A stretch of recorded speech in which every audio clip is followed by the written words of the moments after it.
JNG Food Hub. My name is Jenson Mokera and my partner is Jenny May Kaparihan, and we are the owner of J&J Food Hub.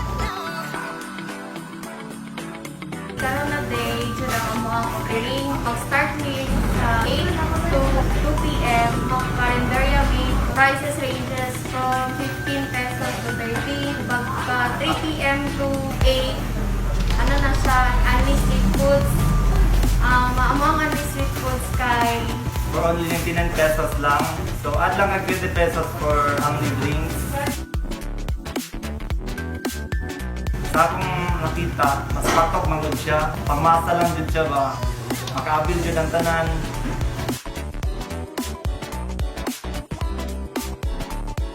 So, gina-invite na mo tanan sa mga walang pa nakaani sa J&J Food Hub na mag-visit mo.